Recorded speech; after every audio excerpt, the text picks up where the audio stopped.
Aprillis Tabasalus alanud Eesti kardispordimeistrivõistlused jõudsid lõpule Põltsamaal. Kuningamäe kardirajal olid lisaks eestlastele stardis lähinaabrid, soomlased, lätlased, leedulased, venelased ja valgevenelased. Kokku tuli viimaste aastate suurim osavõtjate arv 99. Lisaks olid rajal 4 laste hobikardisarja, Auto 24 talendid rajale võistlejad, nende seas ka sarja võitja Randel Evestus, kes debüteeris miniklassis. See arvukus ja see püramiidi laius on just see, kus saavad need tipud tõusta.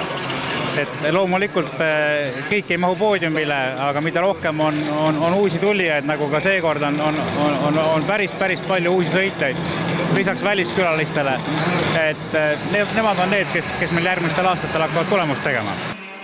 Kõige noorematele mõeldud kadettklassis küll meistrivõistluste arvestust ei peeta, hooaja vältel enamuse etappide parim on olnud Erik Jaanimets, kes pidi Kuningamäe kardirajal juba teist võistlust järjest tõsiselt vaeva nägema Tanel Karu rünnakute tõrjumisega. Ilmselt tulevaks hoojaks mikroklassi ülekoliv Jaanimets võttis Põltsamaal, aga lõpuks siiski kindla võidu. Minu jaoks oli sõit ideaalne ja kuigi Karul oli hea start, siis ma võitsin koha tagasi ja kasvatasin vahet iga hingiga. Vahepeal ma vaatasin, et vahepeal lähenes, vahepeal jälle suurenes, kui finiši oli, siis oli vahe suur ja võitja oligi. Ehkki mikroklassis oli enne viimast etappi meistritiitli saatus lahtine, ei andnud Patrik Hagala konkurentidele võistlussõitudes erilisi sõnaõigusi.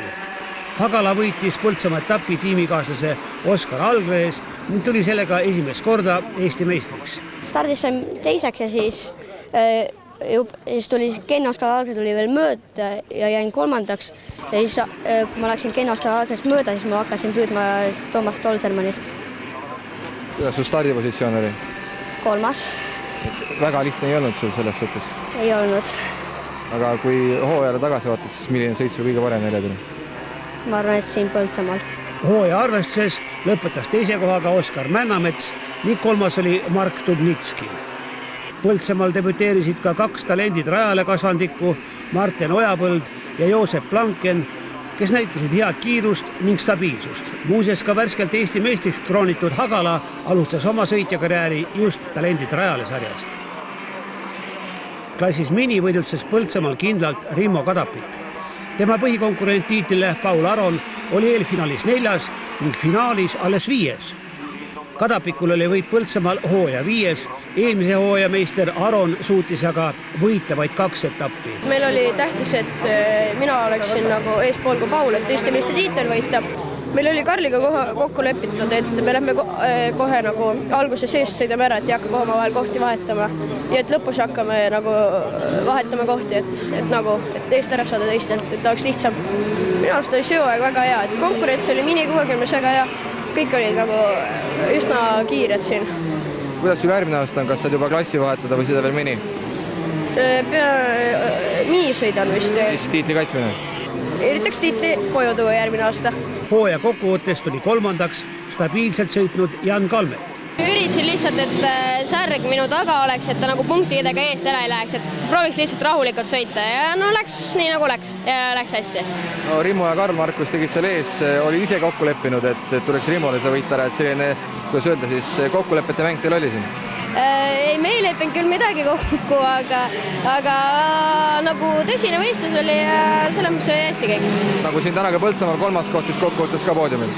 Jah, see on väga hea, aga lihtsalt järgmine aasta tahaks juba X-i minna, et see on nagu põnevam klass juba. Klassis mini debüteeris tänavuse aasta talendid rajale sarja üldvõitja Randel Evestus. Oma elu esimese võidusõidu suurepärase 7. kohaga lõpetanud Evestus sõitis rajal võidu selliste kogenud sõitjatega nagu Robin Serg, Paul Aron ja Patrik Enok ja lõpetas sõidu nendega koos tihedas grupis. Räägi sellest talendid rajal hooajast ka, et sa ikka olid teistest üks peaaegu seal üle, et võitsid kokku 7 etappi. Õnne oli ka ikka ja vahepeal oli ikka päris pingeline. Kuidas see esimene sõit sinu jaoks siin kulges, võistlussõit? Seal päris mitmeid möödasõite oli ja põnev. Järgmine hooaeg ilmselt tahad seda sarja kaasa sõita nüüd ka. Mis sa endale eesmärgiks paned, kui sa nüüd ainult võitu oled nii-öelda tunnistanud? No poodiumile saada ka kokkuvõttes. mis sa tulevikus näed, mis sinust saada võiks ikka vormel 1? jah, ralli ja Kes su lemmiksõitja on, kes su eeskujudeks on? Sebastian Vettel. Ta sõidab hästi ja tal on palju kogemusi. Nii et umbes 10 aasta pärast näeme siis sind ka juba Vetteliga koos sõitmas. No võib-olla. Rotax juuniori finaali võitis Georg Küss, kes suutis edestada nii ajasõidus kui eelfinaalis võitnud Erich Küüni. 3. oli Simone Vidas. Sama oli esikolmika juuniorklassi meistritiitli arvestuses. Ja algus oli raske, ei saanud hästi rehvi tööle, aga kui ma sain rehvi tööle, siis sain hea võimaluse ja kasutasin ära kohe. Aga nüüd kokkuvõttes tuli ka üldvõit ära, et see oli ilmselt see, mille järgi sa tulid selle hooajal. Ja oli küll. Ja kuidas sa kokku võtaksid selle hooaja, et ega teil Erichiga oli siin kõva andmine? Ja oli küll, oli palju vihmasõite, mis olid minu kasuks jälle ja see aasta niimoodi. Kuidas sul järgmine hooaeg, sul ka klass kõrgemale, mis pilk tuleb suunata? On plaanib minna järgmisse klassi edasi. Ja seal konkurendid ilmselt juba veidi kogenumad ka ees. Aga eesmärk? No sõita nii hästi, kui suudan. Georgiga teil on kõvad lahingud läbi hooaja käinud ja nüüd see viimane etapp Kuningamäel ei olnud teistmoodi?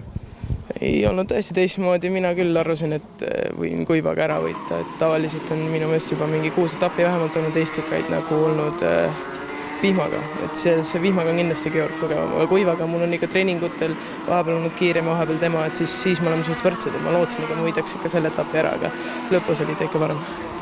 Lihtsalt tema oli parem või sul ei tulnud ka midagi 100% välja? Ei no, kuidas öelda, nagu me mõlemad pingutasime ikka niimoodi, aga lihtsalt no, mul ei olnud nii kiire tempo kui tema. Mis plaane haud järgmiseks hooajaks? Järgmise klassi minna, suuremasse, ma see aasta ei saa rohkem seda klassi sõita ja siis proovida ka seal võita, kui saab. Koos Rotax juunioriga startinud seeniorite arvestuses said viimast korda sel aastal oma paremust teineteisele tõestada Ragnar Veerus ja Maurice Põldmaa. Kuna juba varasemalt tiitli kindlustanud Kairo Kivi startis kiiremas KZ2 klassis, siis pidid poisid omavahel ära jagama ka viimase etapi võidu. Ehkki Veerus oli Põldmaast märgatavalt kiirem nii ajasõidus kui eelfinaalis, läks Põldmaa finaali Veeruses hoopis juhtima. Mitu ringi kestnud rünnak lõppes lõpuks Veeruse möödasõidu ning kindla võiduga. Eesti meistrivõistluste arvestuses esimene Kivi, teine Veerus, 3. Põldmaa. Tempo oli piisavalt hea, et sai eest ära minna ja siis passisin seda momenti nii kaua kui võimalik ja siis ühel hetkel lihtsalt hilisemal pidurdusel ja tuli ära. Kui sa selle hooaja kokku võtaksid, et mis hindes endal paneksid või mis moodi see kulges? Ma arvan, et 4+ on päris hea, et ütleme, et päris perfektne ei olnud, aga igalt poolt enamustest kohtadelt tulid hõbedad ja Lätist tuli kuld, nii et väga rahul. Mis sa ise nüüd järgmiseks hooajaks plaanid? Üks plaan on KZ, aga veel ei tea, see on niisugune toores plaan natuke. Et kui KZ mitte, siis seenior ilmselt, jah, nagu praegu. X30 juuniorite tiitlivõitja oli juba enne viimast etappi Siim Leedmaa, kes Põltsamaale sõitma ei tulnudki. Küll aga oli lahtine teine 3. koht ning selle nimel asusid võistlustulle Jakob Oja ja Georg Tintse. Siiani oli kumbki sõitja saanud sel hooajal Leedmaa 5 etapivõidu kõrval võidutseda vaid ühel korral. Viimase etapi Põltsamaal võitis Oja, mis tähendas tiitliarvestuses tal 2 kohta. Tintse seega üldarvestuses 3. Sellel viimasel etapil seal Põltsamaal on neid välisvõistlejaid ka päris mitu tulnud, et kas teie klassi ka? Jaa. Kuidas nende tase on, et kuidagi pakuvad teile konkurentsi ka? Eile pakkusid küll päris suurt seda konkurentsi, täna ka, aga stardis jäid maha veidikene ja siis jah. Georg Martin on ka hooaja lõpupoole päris hea tempo üles saanud. On küll, ega hooaja alguses oli ka väga hea tempo tal. Juniorklassis tegi meistrivõistluste debüüdi veel üks talendid rajale sõitja Marcel Peldes, kes lõpetas 5. kohaga. X30 seeniorklass pakkus aga ilmselt senise hooaja ühe ilusama võidusõidu. Pärast hooaja alguse 4 etapivõitu ja seejärel võimsamasse KZ2 klassi kätt proovima läinud Kaspar Korjus oli nüüd rajal tagasi. Ta võitiski finaalsõidu, seda Robin Vaksa ees, kellega pidas maha ägeda lahingu.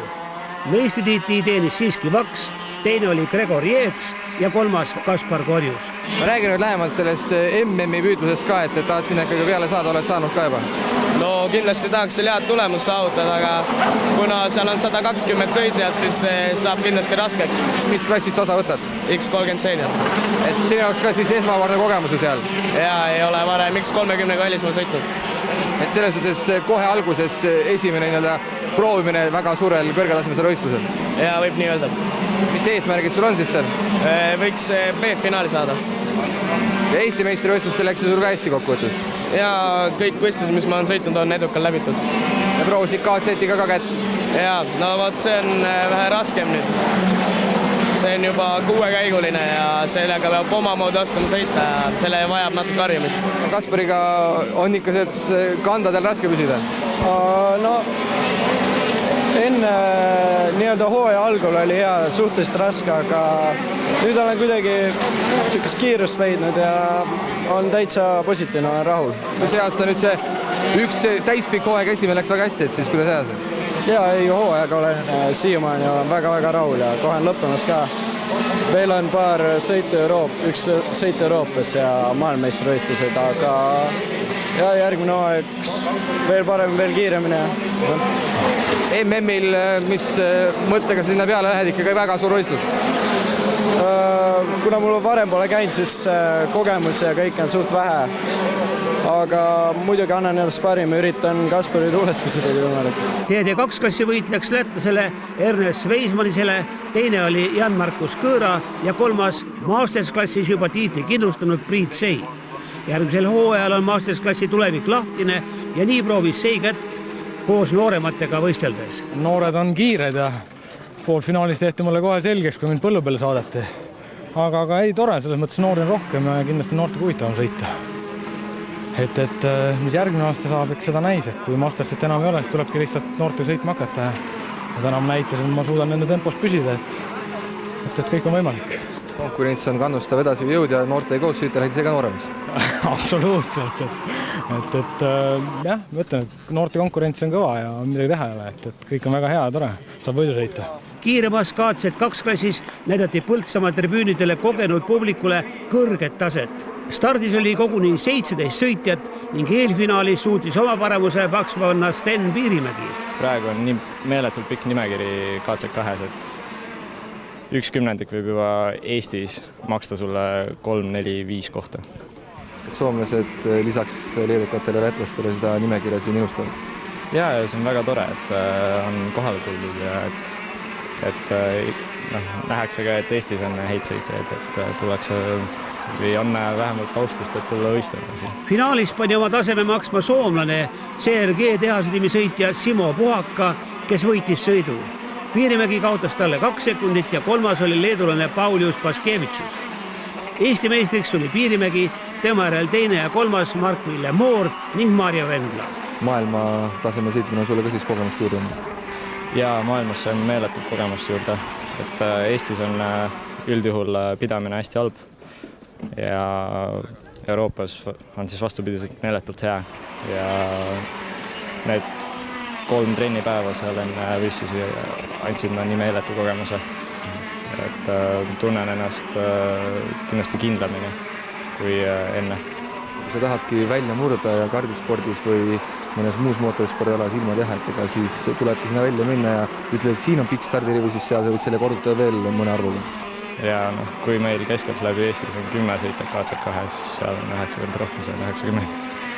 Et on ikka hoopis teine asi ja lihtsalt peabki oma mugavustsoonist välja astuma, muidu ei arene.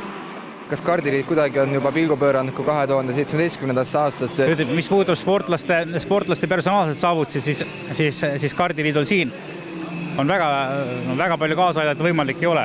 Mis me saame kaasa aidata, on ikkagi oma Eesti meistruste tase. Et meie omad sõitjad, nii nooremad kui ka professionaalsemalt leiaksid ikkagi alati Eesti meistrustele. See on nii olnud, et Eesti meistrused on prestiižsed, siia alati tullakse.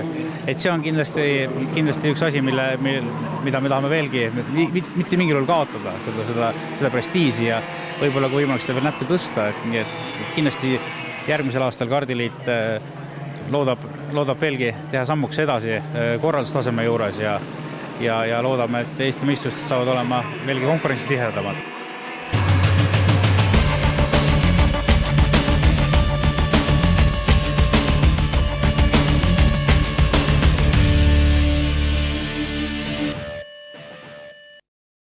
Sportland on maailm neile, kes soovivad olla esimesed.